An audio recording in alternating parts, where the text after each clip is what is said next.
So this is the finished Sundial. I tested it outside. It's pretty cool.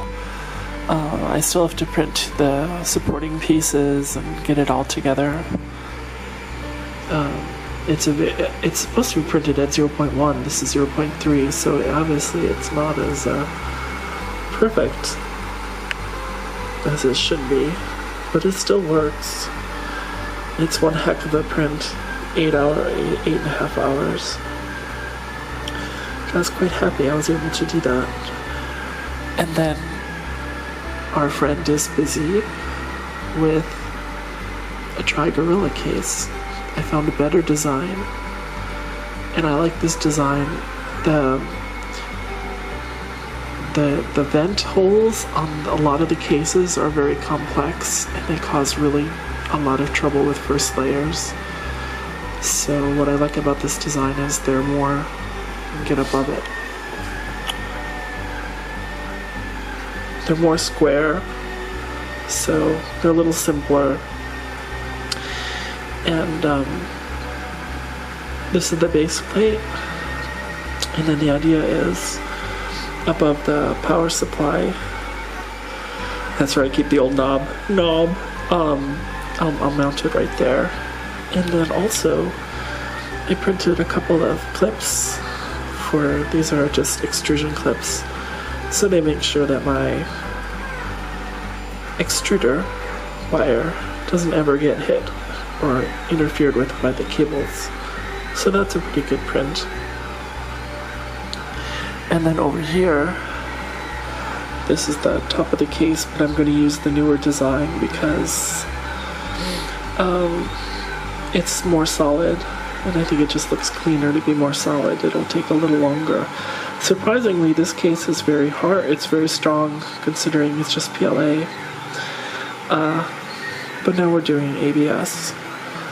Noticed we had some kind of weird glitch shift at the beginning, and I'm noticing that if I run at slow speeds, it doesn't get a good extrusion, and then it's almost like it doesn't quite work at slow speeds with ABS. It gets this almost snowflakey, you can see on the edges there, this kind of weird fluffy thing, so it actually bed shifted a little bit. So I may reconsider going so slow on the first layer. Alright, let's take a look and just watch the print for a second, and then close out the video.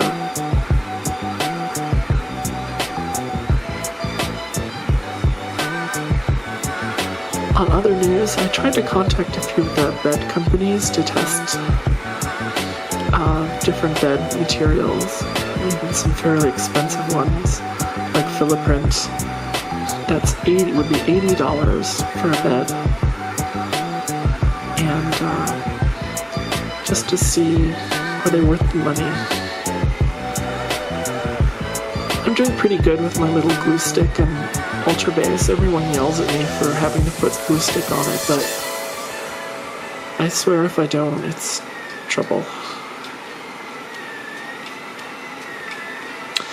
I'm not using the fan because with ABS, unless you have overhangs or something, you don't need it, but I would like to. I'd like to do a fancy print in PLA, one of the pretty statues with like a 0.1 layer, and just let it run all night and see what the heck happens.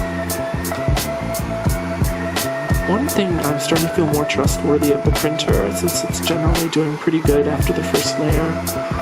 If we get a first layer, usually I'm going to get the whole print. I usually don't wind up with spaghetti on this one, unlike the Creality. So I have to decide if the Creality needs to go home, and then I have to decide what to get if it does. And there's some really good deals, because this is now a derelict, closed out, discontinued thing. So there were some good deals for a while, and people have absorbed those, and now they're selling them on eBay. You can get it for $100 less than what I paid.